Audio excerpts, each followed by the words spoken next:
layers of alimentary canal from inner side to outer side.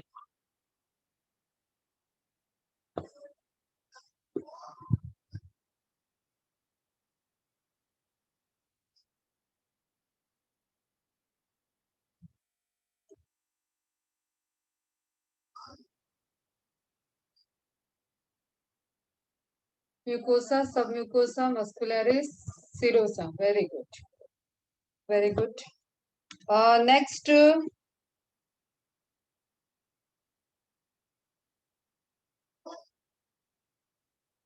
inner circular and outer longitudinal. Very good, beta. Types of mucosa layer. Mucosa layer को फिर divide करो. What are the different types, different layers of mucosa?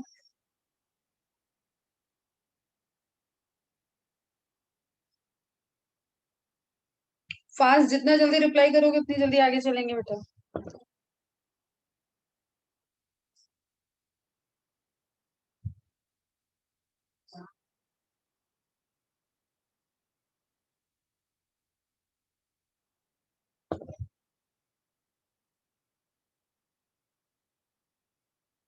Inner, ठीक है.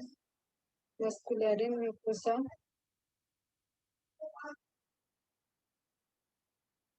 क्या हो रहा है, बाकी लोग कहाँ हो? सिर्फ एक स्टूडेंट, दो स्टूडेंट का रिप्लाई आ रहा है.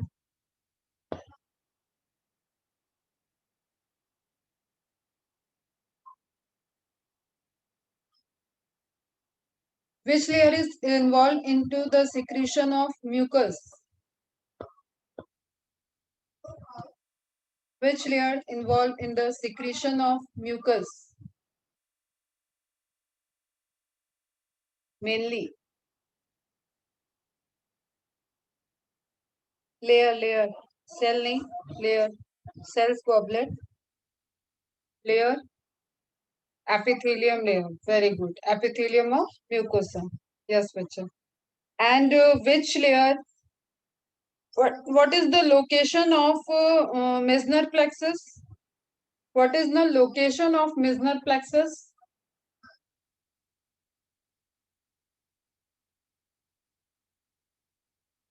ऑप्शन दे देती हूँ मैं. इन मस्कुलरिस और in submucosa. Meissner plexus.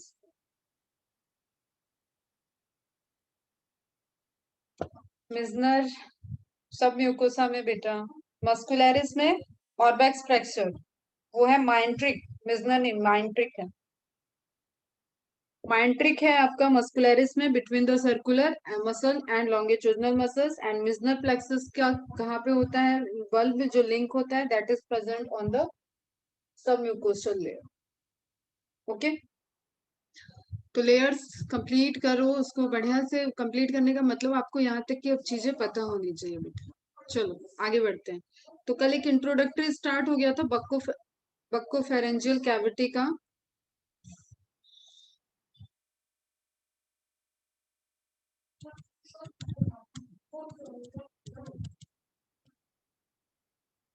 Last मैंने कवर कराया था कि व्हाट इज बक्कोफेरेंजियल कैविटी. आप माउथ को लिप्स से सराउंडेड एरिया को आप माउथ कहते हो, वो जिसमें ओपन हो रहा है that is buccal cavity. Clear. और बक्कल कैविटी का एंड, अगर उसको एक दीवार चाहिए, एक वॉल चाहिए एक चैम्बर बनाने के लिए, एंड तक जाते जाते आपको वो चैम्बर मिलेगा और वहां पे फेरिंग्स वाला एरिया है. दैट्स वाई इसका मोर एक्यूरेट वर्ड होता है बक्कोफेरेंजियल कैविटी. बक्कल भी है, फेरिंग्स भी है, and completely it is a buccopharyngeal cavity. Clear. तो buccal cavity is also okay and buccopharyngeal is also okay. Clear. फिर एक टर्म आया था वेस्टिब्यूल. अब यहाँ पे देखो, जब आप बात करते हो तो एक्सटर्नल और इंटरनल पोर्शन की बात आती है. एक्सटर्नल में एक्सटीरियर वी नो कि we have lips, we have cheeks. Clear. इनकी जो कवरिंग है इसने बक्कल फेरेंजियल कैविटी की एक्सटर्नल पोर्शन को बना रखा है. एंड इंटरनली वी नो कि यहाँ पे टीथ प्रेजेंट है, गम्स प्रेजेंट है. क्लियर. लेयर्स हैं अंदर, पैलेट है पूरी आपकी टीथ की, जॉ लाइन है, ये सारी चीजें इंटरनल, वो वहां पे आपका जॉ वगैरह ये सब मिलके एक कैविटी के इंटरनल टंग है स्ट्रक्चर को बना है. ठीक है बेटा. इसी में अब हम वन बाय वन देखते हैं. तो oral cavity, buccal cavity, clear. And vestibule क्या था? Vestibule is the space between the, आप दांतों को जब आपस में दोनों जॉ को सटा लोगे तो जो भी आपके लिप्स चिक से घिरे हुए और दांत के मतलब टंग वाला पोर्शन नहीं आएगा वेस्टिब्यूल में। Vestibule is related to teeth, space between teeth, close teeth, ठीक है, क्लोज जॉ, जॉ को क्लोज करने के बाद चिक और जॉ के बीच में जो आपका स्पेस है that is vestibule. Okay, clear है यहाँ तक? ठीक, अब हम देखते हैं इसको इमेज पॉइंट ऑफ व्यू से। जनरल देखा भी था एक बार पहले, तो ये क्या हो गया? ये लिप्स, ये टीथ की लाइन हो गई आपकी, ये टंग हो गया, एंड दिस इज पैलेट, ये सॉफ्ट पैलेट है पीछे की तरफ, एंटीरियरली हार्ड पैलेट होता है, इसमें आपको फोल्ड दिखते हैं, फील होते हैं, वो रुगे ही होते हैं। फिर सॉफ्ट पैलेट एंड में एक स्ट्रक्चर, एक हैंगिंग स्ट्रक्चर बनाता है। सब लोग अपना मुंह ओपन करोगे या किसी दूसरे को ओपन करके देखो या अपना मिरर में देखो, तो वहां पे तुम्हें एक हैंग करता हुआ स्ट्रक्चर बेल की तरह दिखेगा, दैट इज यूवला। क्लियर? तो uvula is extended part of soft palate. Clear? फिर टॉन्सिल होते हैं कुछ फॉर द आइडेंटिफिकेशन ऑफ कि आपको कोई इन्फेक्शन हुआ है, कोई इन्फ्लेमेशन है। क्लियर? ये that is related to immune system.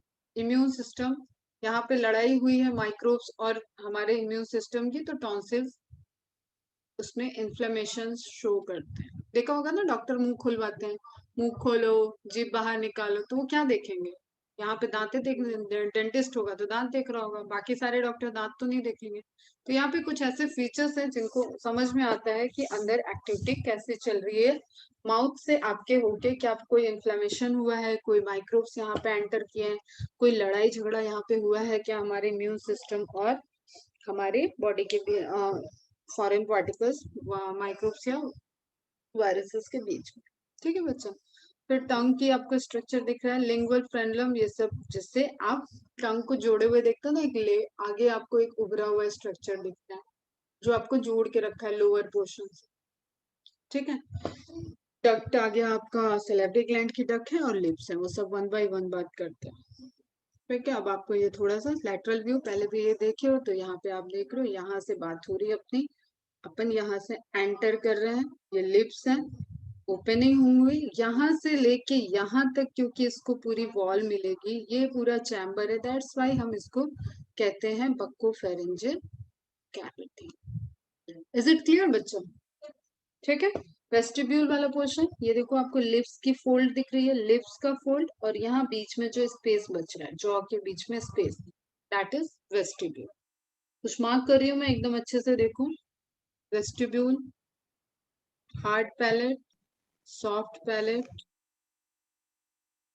Uvula, one by one देखते हैं चीजों को, फेरिंग्स के पार्ट वगैरह ये सब देखें।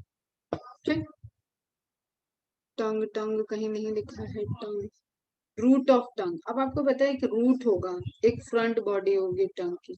ठीक है, इसी तरीके से ट्रंक को डिवाइड करते हैं, बॉडी ऑफ टंग, पूरा जो बॉडी है, पूरा जो नीचे से आपको फ्रेनलम से पूरा स्ट्रक्चर जोड़े हुए हैं, तो अभी दिखाते हैं मसल्स वगैरह जब टंग की बात करते हैं। तो एक तो ओरल कैविटी में वी कैन रिलेट, एक कैविटी है तो उसके चारों तरफ बाउंड्री होगी, तो अबव, बेलो एंड साइड्स, और ये सब बहुत बेसिक्स क्वेश्चन है, एमसीक्यू में आए तो किसी के गलत नहीं होने चाहिए। Oral cavity is form by the four boundaries, चार साइड से बाउंड्री होगी, कोई भी स्ट्रक्चर है वो बाउंड्री से बाउंडेड होता है तभी एक स्ट्रक्चर बनता है। ठीक है बच्चा? तो बक्कल कैविटी की या ओरल कैविटी की आपको क्वेश्चन पूछेगा कि what is the above portion, simple palate, what is the below portion, that is related to your throat, इसलिए उसको थ्रोट से रिलेटेड करते हैं, वहां पे जो आपको मस्कुलर फ्रेनलम से रिलेटेड पूरा स्ट्रक्चर दिख रहा है, वो जाके आपके एट द एंड वहां पे उसको एक फ्लोर की तरह, एक कहते हैं कि एक फर्श की तरह स्ट्रक्चर मिलेगा, एक छत की तरह होगा, और दो आपकी लेटरल बाउंड्रीज हो जाएंगी। तो throat forms here floor like structure. Clear? Palate roof की तरह, ठीक है, एंड साइड्स आपकी वॉल की तरह स्ट्रक्चर हो। इज इट क्लियर बच्चों? समझ में आया, रिलेट हो रहा है? तो साइड में आप देख लो, ओपन करो, वेस्टिब्यूल की बात नहीं कर रहे हैं आप, अब ओपन करते ही आपको क्या दिखेगा? क्या दिखेगा? ये बाउंड्री कौन हो जाएगी, बक्कल कैविटी की बाउंड्री क्या हुई, चिक को हमने बाउंड्री क्यों नहीं लिया, ये ध्यान रखना। चिक आएगा ऑप्शन में, वेस्टिब्यूल आएगा, तो वो सब आपको क्लियर रखना है एकदम, कि जब आप सिर्फ और सिर्फ ओरल कैविटी बोल रहे हो मतलब मुंह बंद, दांत बंद है आपका, क्लियर, जो आपने सटा दिया है, अब आप समझ लो क्या स्ट्रक्चर रह गया अंदर। तो उसमें आपका फ्रेनलम वाले पोर्शन से लेके टंग वाला पोर्शन, टीथ को कवर करते हुए आपका वो सारा स्ट्रक्चर, पैलेट, फेरिंग्स वाला एरिया, वो सब कुछ आ जाएगा। Buccal cavity lined by stratified squamous epithelium. हमेशा मैं बोलती हूँ जो भी ये स्ट्रक्चर है ये एक जगह मार्क करते हुए चलना, कोई चीज किस स्ट्रक्चर से, कैसे टिश्यू के लेयर से बनी हुई है, that is very common question of anatomy. आप जब डॉक्टर बनोगे कुछ चीजें पढ़ोगे तो ये बहुत बेसिक्स में चला जाएगा, मैं रोज बताती हूँ आपको, ये बहुत बेसिक्स में जाएगा। ठीक है, कि आप स्ट्रेटिफाइड स्क्वैमस एपिथेलियम है तो how you will look at that particular region, कि उसकी क्या क्या कैरेक्टरिस्टिक्स होंगी। तो बक्कल कैविटी लाइनिंग एपिथेलियम होगी, वेरी गुड है, स्क्वैमस है, वेरी गुड, स्ट्रेटिफाइड है, मतलब क्या हो गया इसका मीनिंग बताओ, what do you mean by stratified squamous, बच्चा रिप्लाई।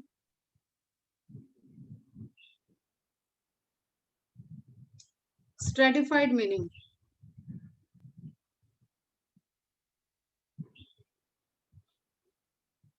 मल्टी लेयर्ड, सिर्फ एक ही इंसान, एक ही क्लास में रिप्लाई आ रहा है मनाली का कि मल्टी लेयर्ड हो, बाकी लोग को क्या मैंने पढ़ाया नहीं है, या ये इतनी बड़ी बात पूछ दी कि लिखने में इतना टाइम लग रहा है, फिर क्या कर रहे हो तुम लोग, क्या कर रहे हो, अगर ये छोटी छोटी चीजों में ही मैं बार बार रुकूंगी, अगर ये सिंपल स्क्वैमस होती तो व्हाट इट मीन्स, संडे को टेस्ट दे चुके हो ना, सिंपल स्क्वैमस होता तो what it means single layer.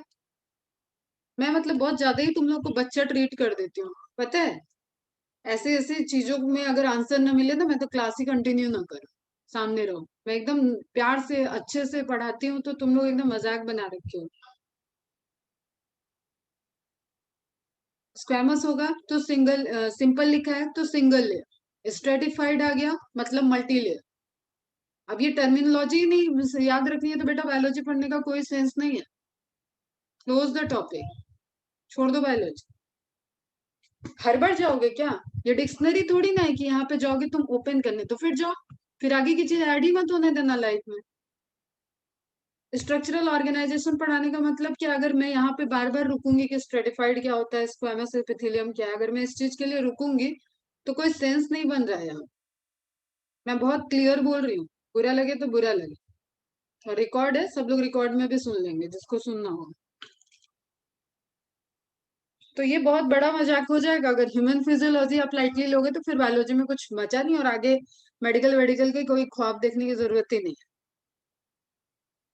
रोज प्यार से समझाओ, प्यार से समझाओ बेटा, ये चीज पढ़ने के पहले। मजाक है क्या, आज चौथा दिन है, अभी मुंह पे ही हूं मैं, बक्कल कैविटी पढ़ा रही हूँ, क्यों इतना स्लो लेती हूँ क्लास, क्यों लेता है कोई इंसान इतना स्लो क्लास, मुझे क्या है, मैं तो फटाफट शुरू करूंगी, buccal cavity, oesophagus, stomach, glands बढ़ा दो, स्मॉल इंटेस्टाइन पहुंच गया, हो गया डाइजेशन, खत्म कर दो, 13-14 पेज का तो चैप्टर है तुम्हारा, यहाँ स्लाइड बनाते बनाते 300-400 स्लाइड हो जानी है। और एक छोटी सी बात पूछ ली कि स्ट्रेटिफाइड क्या होता है तो पूरी क्लास में सन्नाटा है। कैरी ऑन बेटा, अब बढ़िया है, तुम लोग जैसा चाह रहे हो ना, कहते हैं ना कि इंसान जितना शिद्दत से किसी चीज को चाहता है वही वो उसके साथ होता ही है। तुम लोगों ने बहुत शिद्दत से चाह रहे हो कि पढ़ाई लिखाई बिल्कुल ना हो, तो एकदम उसी शिद्दत के साथ तुम आगे बढ़ रहे हो, टाइम महीना दिन साल देखो बीत जाता है, घर में बैठ के पढ़ रहे हो ना, तो देखो कितने अच्छे से होता है सब कुछ। और अभी भी टाइम है, अगर ये सब चीजें सुधर नहीं रही है तो बहुत प्रॉब्लम हो रही है, तुम लोग बहुत गलत ट्रैक पे हो। तो buccal cavity lined by stratified squamous epithelium, अब अच्छे से बोल रही हूँ, एपिथेलियम वर्ड को गांठ बांध लो एकदम, और जाके टिश्यू स्ट्रक्चरल ऑर्गेनाइजेशन से आज होमवर्क में कर लेना, एपिथेलियल टिश्यू को रिवाइज कर लेना। 15 मिनट की चीज के लिए तुम्हारे पास टाइम नहीं है, पता नहीं पूरे दिन करते क्या तुम।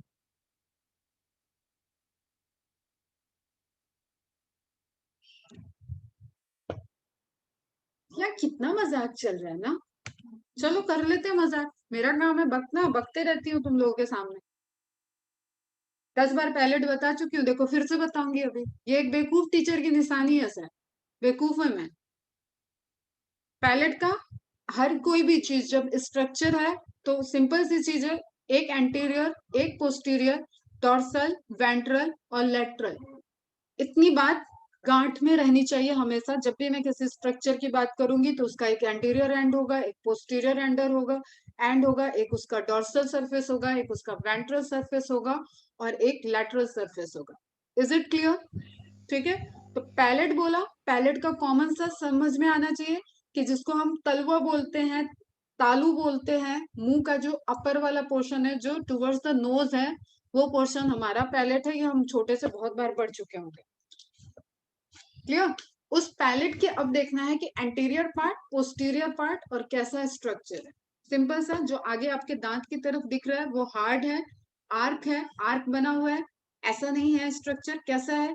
ग्राफ की तरह जा रहा है, एक आर्क बना हुआ है। एग्री करते हो sir? Hard and arch known as hard palate. आगे वाला anterior portion formed by hard and arched structure, एक आर्क बना हुआ है, that structure is hard palate. Okay, good. Bears transverse ridges, अब इसमें कोई लॉन्गिट्यूजनल रिजेस नहीं दिख रहा है, मिरर लेना, फिर से फील करना, आपको रिजेस दिखेंगे और वो रिजेस ऐसे हैं ट्रांसवर्स, इस तरीके से। उनको बोलते हैं रुगै। 3-4 बार ये भी टर्म बता चुकी हूँ और वो वेस्ट ऑफ टाइम किया है मैंने, टोटली वेस्ट ऑफ टाइम। कोई नीड ही नहीं है कि आप ट्रैक से हटके थोड़ा सा भी बच्चों को दिमाग में सेट करने के लिए चीजें बताओ। रुगई हेल्प करेगा keeping food in place during mastication. अब ये जो आपका फूड आपने अंदर लिया है, सरफेस टेंशन पढ़ा है, फ्रिक्शन पढ़ा है, ये सारे वर्ड साइंस के सुने होंगे। क्लियर? हाँ, रफ फील होगा वो, क्योंकि फोल्डिंग है, वो एक फोल्डिंग है। ठीक है, उसके अंदर टिश्यूज हैं, कनेक्टिव टिश्यूज हैं, वहां पे सप्लाई है। वो पूरा स्ट्रक्चर एक टफ, बाहर से आपको थोड़ा सा फोल्ड और टफ दिखेगा। अब आपको समझ में आना चाहिए, जब आप फूड अंदर ले जा रहे हो, अगर ये स्लिपरी होता है एकदम, पैलेट एकदम स्लिपरी कर दो, जस्ट एज्यूम कि क्यों ये कुदरत ने इस तरीके का स्ट्रक्चर क्यों बनाया है। टंग को अगर स्लिपरी कर दे एकदम, टंग पे आपको जो पैपिलाई दिख रहे हैं, जो उभार दिखता है, जो रफ एरिया दिखता है, अगर वो ना हो तो आपका खाना यहाँ पे रुकेगा कैसे? कभी स्लिपरी चीजों को बीच में पकड़ का फील किया ना, वो स्लिप होते हैं, फ्रिक्शन लेस हो जाएंगी। ठीक है, तो उस तरीके से यहाँ पे स्ट्रक्चर न हो इसलिए ऊपर रफ कर दिया गया, टंग को रफ किया गया, इस तरीके का एडॉप्टेशन आया। It helps in mastication, mastication की जो प्रोसेस मतलब चबाना, च्यू करना। क्लियर? जो आप दांतों के बीच में चबा रहे हो, खाना इधर से उधर घूम रहा है ओरल कैविटी में, उसको सरफेस में वो कहीं स्लिप ना हो जाए, इसलिए ये सारे फोल्ड और ये सारे रफ स्ट्रक्चर वहां पे प्रेजेंट। Is it clear? छोटा सा पॉइंट है, रीजन समझ में आना चाहिए। श्रुति विदला, पृथ्वी, निनाद, मुजैर, मनाली, केतकी, कश्मीरा, ईशा, इकरा, फरिया, आयुष, आशना। क्लियर है सबको?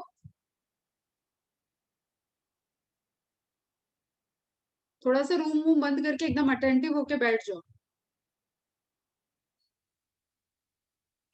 चलो आगे देखो। तो rugae helps in keeping food in place during mastication. अब फूड इन प्लेस का मतलब ये बिल्कुल भी नहीं है कि एक जगह चिपका रहा है वो। समझो इस चीज को, फूड जब खाते हो, आप डेली देख रहे हो, खाना तो खाते हो भाई। अभी भी हो सकता है कुछ बगल में चिप्स वगैरह रख के बैठे हो, क्लास कर रहे हो, खा रहे हो, तो वहां पे ऐसा नहीं है आपने अंदर डाला और वो Recording in progress. सब चीज एकदम ऐसे हो रहा है कि जैसे अपने आप एक डायरेक्शन में चला जा रहा है, ऐसा कुछ नहीं है। ठीक है, पूरा प्रॉपर एक मूवमेंट हो रहा है, पूरी प्रॉपर चीजें हैं, वो खाना हर डायरेक्शन में मूव कर रहा है बक्कल कैविटी के अंदर। तो पैलेट का एंटीरियर पार्ट हार्ड पैलेट हो गया। पोस्टीरियर पार्ट, पीछे जा रही है टंग, तो थोड़ा सा मूव करो, सबकी नहीं जाती है टंग, अलग अलग फ्रेजाइल होती है, फ्लेक्सिबिलिटी होती है। तो आप अपने फिंगर को टच करके देखो, लास्ट में जो पोर्शन है दैट इज स्मूथ, स्मूथ है, वो मसल स्ट्रक्चर दिखेगा आपको। ठीक है, तो हार्ड पैलेट जो पूरा आगे से अपने फिंगर को मूव कराओ, हार्ड पैलेट जहां पे हार्ड खत्म हो रहा है दैट इज सॉफ्ट पैलेट, और वो होगा पोस्टीरियर पार्ट। स्मूथ है, फ्लैशी है, अगर फील कर लिया तो टू गुड है, समझ में आ गया होगा। It makes swallowing easy. अब यहां से आपके फूड को इनगल्फ अंदर की तरफ जाना है, swallow होना है। तो यहाँ पे अगर कोई चीज हार्ड होगा तो वो फिर इजिली मूव नहीं करने देगा। उसने क्या किया है, सिर्फ यहाँ सॉफ्ट कर दिया और ये इजीली खाना अब नीचे की तरफ मूव करे। एट द हेंड और posterior end of soft palette, very important point है, क्वेश्चन आता है, भूल जाते हैं लोग कि यूविला क्या है। Clear? Exactly in middle portion a small conical flap is present as hang down structure called uvula। ठीक है, कोनिकल है, सब ऑब्जर्व कर लोगे, सबको दिखेगा, एक हैंगिंग करता हुआ स्ट्रक्चर दिखेगा। इसको हिंदी में क्या तो बोलते हैं, मैं भूल रही हूँ अभी। गांव और साइड बड़ा इसको देखते हैं, ये भी एक आइडेंटिफिकेशन होता है कि आपका कोई इन्फेक्शन तो नहीं है वैसा। ठीक, और ये आपको दिख रहा है कि ये सॉफ्ट है, मूवेबल पार्ट है, मूव कर रहा है। और ये भी जब खाना जाएगा तो ऑब्वियसली कोई चीज ऐसे है, अगर यहाँ से इसको धक्का दोगे और ये हार्ड होता तो ये इसको जाने नहीं देता, प्रॉब्लम क्रिएट करता। तो इसको सॉफ्ट बनाया है नेचर ने, ये आराम से खाना इसको पीछे की तरफ कर देगा और इसकी पोजीशन इस पोजीशन से इस पोजीशन पे हो जाती है। क्लियर? तो यूविला इज मूवेबल पार्ट। दिख गया सबको? साउंड प्रोपोगेशन में एज सच को हेल्प नहीं है, साउंड तो आपकी टंग भी हेल्प करती है, जस्ट बिकॉज साउंड कहाँ से टकरा रहा है, वाइब्रेशन, वो कैसे वो फ्रीक्वेंसी को चेंज कर रहा है, वो फंडामेंटल होता है वो, तो वो हेल्प करेगा। क्लियर? क्योंकि वो एक सरफेस है, एक स्ट्रक्चर है जो वहां पे साउंड को बाहर आने के टाइम, जब आपका साउंड लैरिंग्स एरिया से वोकल कार्ड से वाइब्रेशन जो वहां पे हुए हैं, बताऊंगी मैं साउंड बॉक्स वगैरह पढ़ाऊंगी तो वहां पे, वहां से आपका जो ट्रांसफर हो रहा है उसमें जितनी भी सरफेस आपको दिख रही है, जो आप टंग मूव कर रहे हो, तब आपका कोई वर्ड निकलता है। ठीक है, that is all about the sound frequency. आगे देखते हैं। अब ये रियल इमेज दिख रही है, इतनी इतनी इमेज लगाते हैं, दिखाते हैं कि बच्चे लोग थोड़ा सा पढ़ लें, अच्छे से पढ़ लें। पता नहीं क्या जरूरत आ रही है मेरे को ऐसी इमेज दिखाने की। क्लियर? हार्ड पहले, सॉफ्ट पहले, एंड देन यूविला। किसी को कोई डाउट नहीं रहना चाहिए। Anterior portion, posterior portion. ठीक है, इज इट क्लियर? ये हैंगिंग स्ट्रक्चर जो आपको दिखेगा that is यूविला।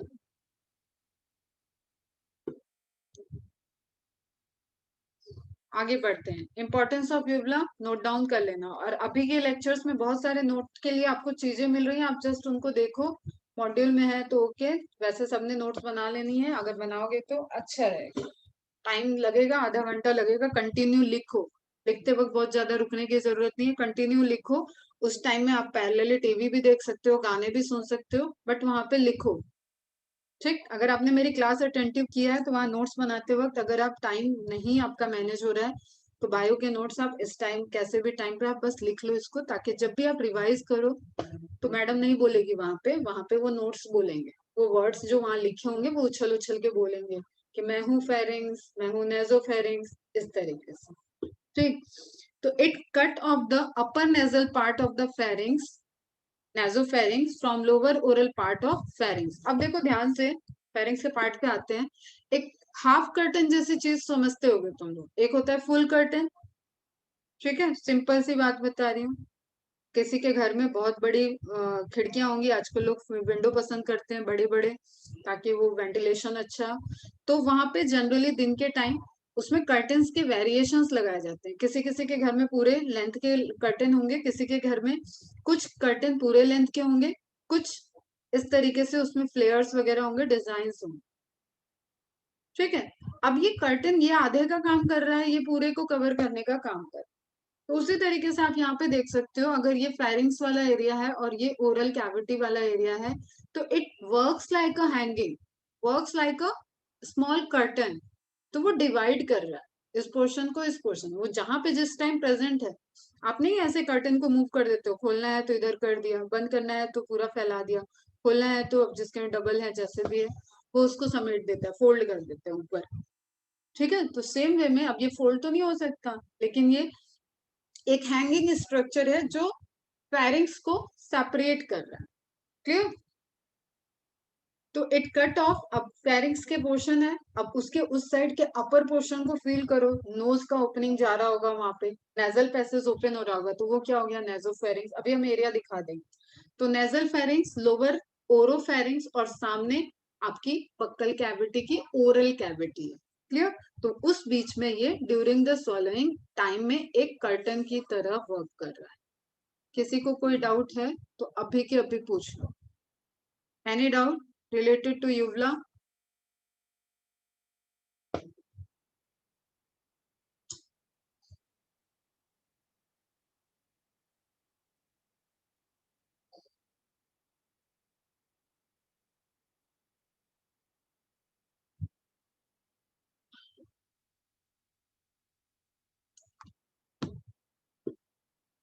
It helps in division and sound.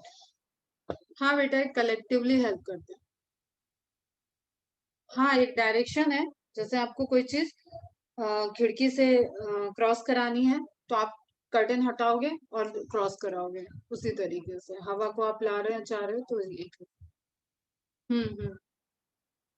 Food pipe नहीं है अभी यहाँ पे। मनाली, तुम ऐसे समझो कि फूड को, फूड पाइप जाने तक तो आपको पूरा फूड पाइप तक पहुंचना पड़ेगा। यहाँ पे फूड पाइप नहीं है ना, ये अभी सामने ही है। रास्ता वही है आपका कि फूड फूड पाइप की तरफ जाएगा। तो ये आइडेंटिफाई नहीं कर रहा है अभी कि फूड पाइप की तरफ जाए, ट्रैकिया की तरफ ना जाए। ये यहाँ पे वो काम एपिग्लोटिस करेगा। ये सिर्फ एक डायरेक्शन देगा। ठीक है, तो आप यहाँ पे रिलेट कर सकते हो। युवला के बाद टंग देखना है। यहाँ पे आप देखो, एक इस तरीके से आपका एंटर हुआ और यहाँ से आगे जाएगा, तो वो फेरिंग से होते हुए आपके फूड पाइप तक जाएगा। अब टंग वाले पोर्शन को देखना है। टंग अगर देखो, सबसे तीखी चीज है कहने को तो। ठीक है। Did not understand how division. Division कैसे नहीं समझ में आ रहा है? आपके रूम है, चलो खिड़की छोड़ो, एक रूम है, एक ही रूम है, इसमें एडजस्ट करना है थोड़ा सा, तो आप पार्टीशन करते हो। अब आप या तो दीवार खड़ी कर दो तो परमानेंट पार्टीशन हो जाएगा। आप कर्टन ले आए, अब इस तरीके से ये छत समझो, कर्टन ले आए, इसमें आपने कर्टन लगा दिया। ये अपर डायरेक्शन दिखा दिया मैंने, ये लेटरल से बता रही। तो आपने कर्टन लगा दिया, कर्टन लग गया, तो ये डिवाइड हो गया। उसी तरीके से hard palate, soft palate, and then एक हैंगिंग है। तो ये टोटली डिवाइड तो नहीं किया, लेकिन पार्सली, अब कोई हवा यहाँ से तो नहीं जा सकती ना बेटा, उसको जाना पड़ेगा ऐसे। तो पार्सली डिवीजन हुआ। किसके किसके बीच में? इधर फेरिंग्स है, इधर ओरल रीजन है, उसके लिए। ठीक है। नाउ टंग के बारे में देखेंगे। टंग बहुत ही ज्यादा, इसको मस्कुलर सपोर्ट होता है, मूवेबल है। जवान कहते हैं ना कि बहुत तेज चलती है, कैंची की तरह जवान चलती है, तो बहुत खतरनाक चीज भी है। बिना हथियार के किसी को मार डाले ऐसी चीज भी है। तो मीठा बोल बोलिए वाला है। इसका फंक्शन एज इट इज, इसका बहुत फंक्शन नहीं है, लेकिन इसके ये सिम्टोमेटिक इफेक्ट को दिखाता है। युवला का काम है कि इससे साउंड का जो आप जो बात हम कह रहे हैं ना कि आपके लैरिंग्स है, एक्चुअली जब मैं आपके बोल रही हूँ तो ऐसा कोई वर्ड नहीं है जो मैं यहाँ से बोल रही हूँ आपके। वो साउंड की फ्रीक्वेंसी है जो आपके के नाम में आपके जैसा बाहर तुम्हें सुनाई दे रहा है। इसी को, जिसकी ट्रेनिंग चाइनीज लैंग्वेज में होगी, वो चाइनीज तरीके से निकलेगा उसके अंदर से। तो आप किस तरीके, तो उसमें जब साउंड ट्रैवल कर रहा है तो वो वहां पे रोल प्ले कर रहा है, फूड के इनगल्फ में रोल प्ले करता है। और आपने देखा होगा जब किसी को टॉन्सिल होता है तो ये बहुत रेडिश पोर्शन जैसा भी दिखता है। ठीक है। तो यूविला एक तरीके से कई सिम्टोमेटिक इफेक्ट को देखने के लिए, इंटरनली आपके स्टमक में कोई प्रॉब्लम हो तो भी यूविला पे हो सकता है असर दिखेगा उसका। एंड बाकी आपको उसकी जो लोकेशन है उसके अकॉर्डिंग। क्लियर है?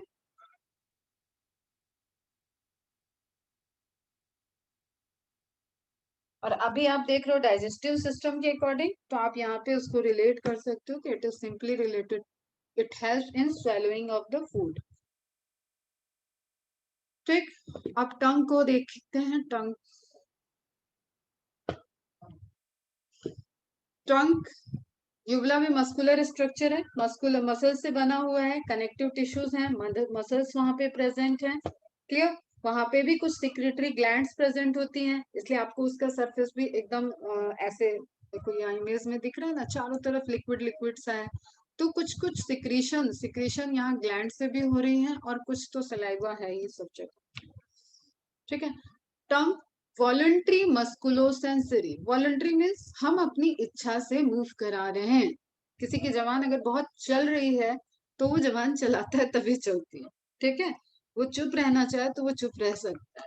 तो वो अपनी इच्छानुसार बोल रहा है, अपनी इच्छानुसार चुप रह रहा है, और उसमें अपनी इच्छा अनुसार वो खाने को मूव करा रहा है। अब डाइजेशन पे आ जाते हैं। खाने को मूव करा रहा है, चर्निंग मूवमेंट में हेल्प कर रहा है, मैकेनिकल डाइजेशन में हेल्प कर रहा है। तो वो क्या हो गया, वॉलंटरी हो गया। इनवॉलंटरी नहीं हुआ कि आपने मुंह में खाना डाला और जीभ घूमना शुरू कर देगी। ठीक, आपने रोक नहीं सकते, आप कभी भी एक्सपेरिमेंट करके आप जीभ को मूव करा रहे हो अपनी इच्छा से। मस्कुलो सेंसरी मसल्स हैं, सेंसरी रिसेप्टर्स होंगे, सेंसरी सप्लाई होगी, एंड ग्लैंडुलर स्ट्रक्चर। पता है यहाँ पे भी ग्लैंड्स प्रेजेंट है, सिक्रीशन होते हैं, टेस्ट बड होते हैं, वो सब देखते हैं। Occupies the floor of mouth, again cavity होना चाहिए। ओरल कैविटी के फ्लोर की अगर आप यहाँ पे बात करो, जॉ तक नहीं जा रहे हो आप, थोरेक्स रीजन की बात नहीं कर रहे हो, थायराइड प्लेट प्लेट वगैरह जो स्टार्ट होती है उसकी बात नहीं कर रहे हो, तो यहाँ पे आपका थायराइड होगा मेनली। ठीक है। तो यहाँ पे आपका क्या है, फ्लोर की तरह माउथ के अंदर आप देख सकते हो कि फ्लोर से जुड़ा हुआ है, जो फ्रेनलम पोर्शन है वो फ्लोर से टच्ड है, attach to the floor of mouth. Simple, next line ही लिखा है, by a fold called frenulum. ठीक, स्ट्रक्चर देख लेते हैं पहले एक।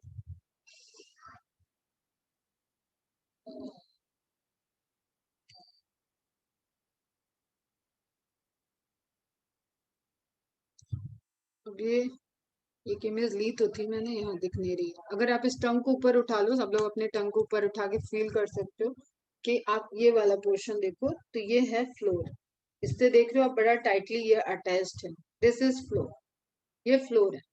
ठीक है। ये जॉ है, ये मसल्स हैं, तो टाइट मसल्स यहाँ पे दिख रही हैं, बहुत होल्ड करके रखा है, फिर भी एक पोर्शन जो आगे वाला है वो सब कैसा है, मूव कराने में रोल प्ले करे।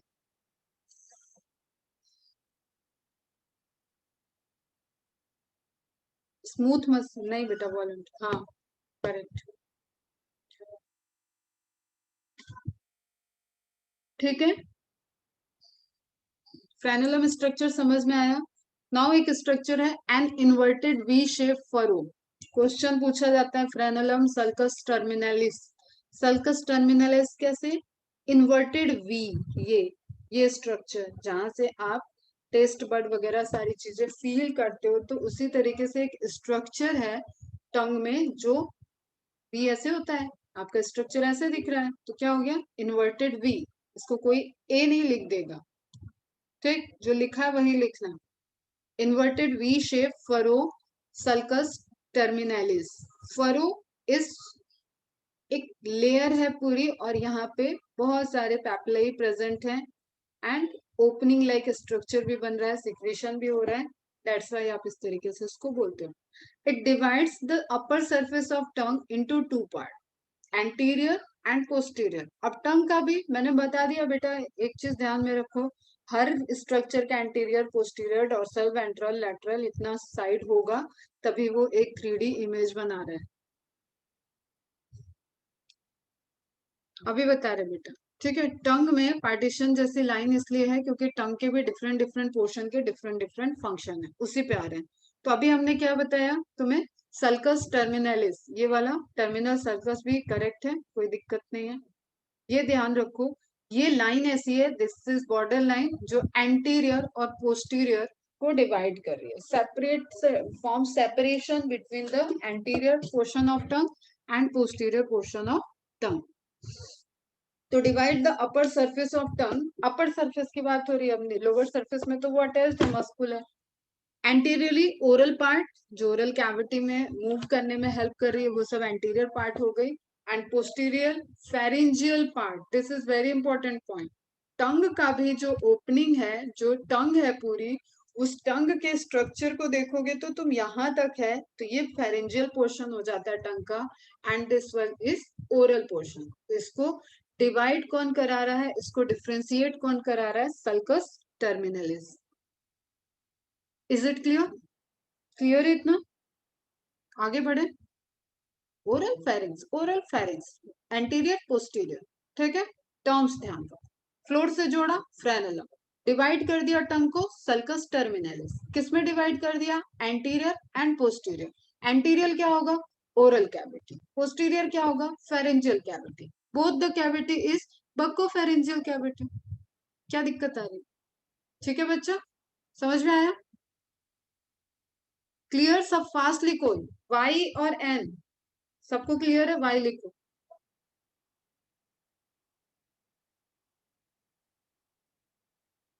वेरी गुड, आगे बढ़ते हैं। Eight the apex of sulcus terminalis, अब इसको वेरी वेरी इंपॉर्टेंट करके लिख लो, ये इंटरव्यू का भी क्वेश्चन है और एम्स वगैरह में पूछा भी गया है। Foramen and caecum, clear? Foramen and caecum के बारे में पूछा जाता है, क्या है ये? At the apex of sulcus terminalis, apex कहाँ होगा, सबसे एपिकल पोर्शन, मतलब यहाँ, ठीक। Apex of sulcus terminalis, a small pit opening is seen called foramen cecum. Pit word पहले भी आ चुका है पोर के लिए, ठीक है, प्लांट में आया था। उसको क्या बोलते हैं, फोरामेन सिकम। क्या है ये? It is an embryological remnant. ये बहुत इंपॉर्टेंट चीज है, ध्यान में रखना, एकदम गांठ बांध लेना, ठीक है। एम्ब्रियोलॉजिकल रेमनेंट है, मतलब एम्ब्रियोलॉजी के ड्यूरेशन में, डेवलपमेंट के टाइम एक पोर्शन है जो किसी चीज की ओरिजिन को दिखाता है, किसी चीज के ओरिजिन को दर्शाता है, और वो कोई चीज क्या है, that is the thyroid gland. Embryonic development के टाइम जब थायराइड ग्लैंड बनी है, तो वहां का एम्ब्रियोनिक डेवलपमेंट को ये फोरामेन सिकम शो करता है। ऑफ, ठीक है, it is an embryological remnant of upper part of the thyroglossal duct, thyroglossal duct, और site of origin of thyroid gland, thyroid gland के फॉर्मेशन को। तो आप यहाँ पे देखो, ये आपकी टंग है,